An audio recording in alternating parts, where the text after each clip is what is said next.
G'day everyone, welcome to this edition of DURKO's Notebook for the Japanese Grand Prix. It's got some really big hot topics to talk about this week, so pull up a pew, sit back, relax and enjoy the show.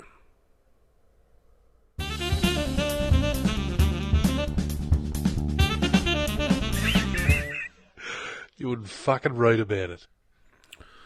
So after an absence of 3 years, F1 hasn't raced at Suzuka since 2019 and it returned to what I would say is the spiritual home of F1 in Japan, is the Suzuka circuit. Now, occasionally they have been to Fuji, of course, but Suzuka has always been the traditional home for the Japanese Grand Prix. It's a great circuit. I think it's one of my top 3 favourite circuits on the current calendar. Now, just quickly, there was an incident in Q3, obviously, with Max and Norris. Now, I'm going to say it's a 50-50 as to what occurred. Norris should have been told Max was going slow. Maybe Max shouldn't have been bagging it up trying to warm his cold tyres in that particular place where he'd known that a driver could be coming right up his rear. And it could have been a big accident. I mean, he did get away with a reprimand. There was no time penalty. Obviously, he kept his pole position. But I think, in fairness, I think the reprimand probably wasn't quite enough. Maybe he should have got a penalty point thrown at him for it. But I mean, certainly could have been a massive prank if Norris had clipped him and got into the wall at the speed he was travelling at as he tried to get round him. Luckily for the two of them, nobody was injured. There was no contact, and we moved on from it. So I'm going to say 50-50 on the Verstappen-Norris incident Q3. Now, we obviously saw a wet race last week at Singapore, and the Suzuka weather said, "Hold my sake, I'm going to put on a show for you," and he just absolutely pissed down rain, of course. And it was so wet that, obviously, they did the first lap. Sainz has gone out. Gasly's come back with a Rolex sign saying, "I want a new watch, thanks. I'm sick of wearing this rubbish that AlphaTauri supply me." So it was just a colossal start. I thought it was a clean start to begin with, but then it all just turned to shit, obviously. I'll talk later about what the monsoon tyre, but I just want to cover off, obviously, in that first lap, there was the reported incident between Gasly and the tractor that came onto the circuit. Now, I'm going to go 50-50 again with this. The circuit should not, or the race director should not have allowed, I believe, the tractor to come onto the circuit at that time because it was still a live track with cars still going around. Now, there was talk about the video footage of Gasly still being under a yellow, and then it went red about the time he got to that tractor that was on the side of the circuit.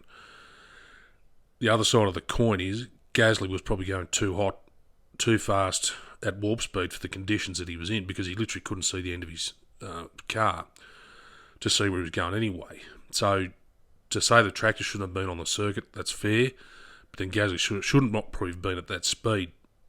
I say 50-50, but if I had to balance it, I'd go more towards the tractor shouldn't have been on the circuit at that point until all the cars had gone past that point where he had to come on and recover a vehicle.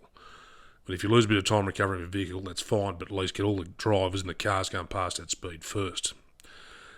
That's my take on that whole matter. Now, Max obviously won based on the race time record, because it was a timed race rather than a lap race. I believe he was awarded full points. Now, there was a discussion that he was only given 19 points for the win because since the Spa shitfight last year, the FIA redirected and completely rewrote the rule book on how points were going to be awarded for such incidents with wet racing. They might need to review it again, because I think there's going to be some angst there, some thoughts of Max has been handed another championship. You can think whatever you want. I think Max clearly led the race in the wet conditions, drove a great race, if you want to call it that, in the circumstances of the wet conditions. And he did come home to get the most points, and on the points balance, he has won the title for the second time. I'm not going to enter into the debate about last year. That's last year. That's all done and dusted. People want to keep dragging it out of the sand. They want to dig it up once it's buried. Last year's buried. The title was handed to Max last year. Some people need to accept it. If you don't accept it, I'm sorry, I can't help you with that. That's your choice not to accept it. But the decision was made at the time in the 2021 race. That was the rules at the time. I'm not going to debate that anymore. Max has won the 2022 title for his second title. And that's all I'm going to say on that. So well done to Max there. The budget cap, as I recall this on Monday morning here in Australia, obviously the budget cap findings from the FIA haven't been released. Now, there's maybe some conspiracy theory here that the FIA didn't want to do it to muddy the waters for the potential of Max getting the championship. And that's a complete conspiracy theory. I might be just making shit up. It could be just pie in the sky. But the FIA are going to have to explain their reason for delaying the release of the budget cap findings, whether it was Red Bull, whether it was Aston Martin Racing, whether it was XYZ Brothers Racing. We don't know who. It's all, it's a shit-fight theory of, who is at fault, who's done it. Is it RBR? Is it Aston Martin? It is.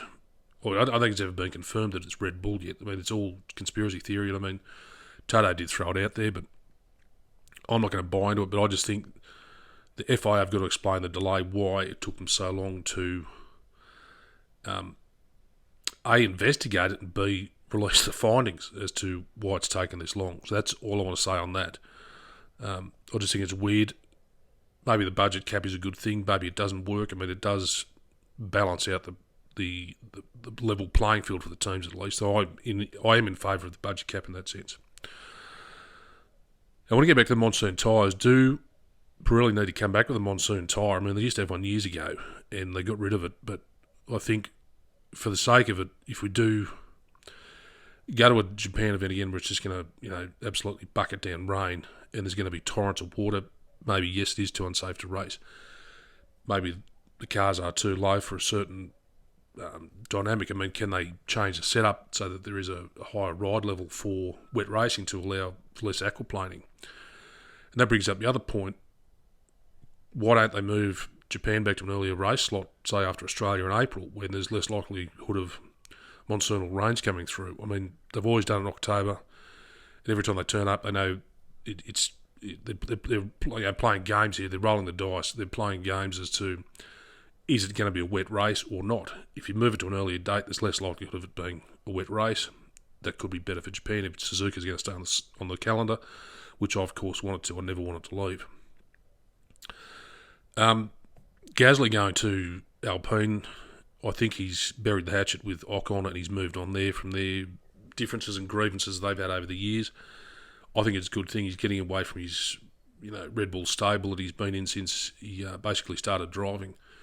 He's done his apprenticeship over the years, and I think he's going to turn up the Alpine and really deliver some good results. And I think he's going to outdrive Ocon. There's no doubt about that. I think he's got more fire in his belly. He's got more passion to be in a new team and say to Ocon, "Yep, look, sorry, I'm still better than you," despite what you think. So I think Gasly's going to turn up and really just drive the skin off that Alpine next year.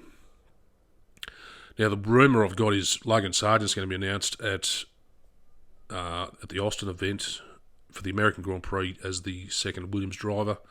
And obviously Danny Ricks put his hand up and said, "Yep, sorry, I'm out of here next year. I've got no seat, no reserve drive." Apparently he did talk to Mercedes. That fell through.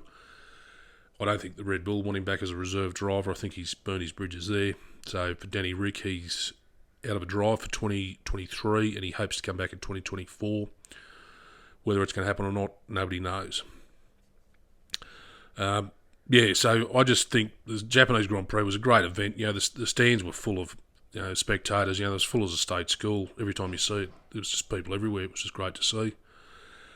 I just think something's got to be done about the timing of the Japanese Grand Prix for the weather, and also the FIA have really got to have a good look at the rule book regarding wet race point allocation. Something's got to be done there to fix that. So that's it for this edition of DURKO's Notebook for the Japanese Grand Prix, and I'll be back in a couple of weeks after I've watched the race at Coda. A great circuit. I love it. I've been there, and it's one of the best to go to as a spectator because you can see so much of it. If you ever get the chance, go to the American Grand Prix at Coda. It's well worth your effort. Until then, thanks for watching. Bye-bye.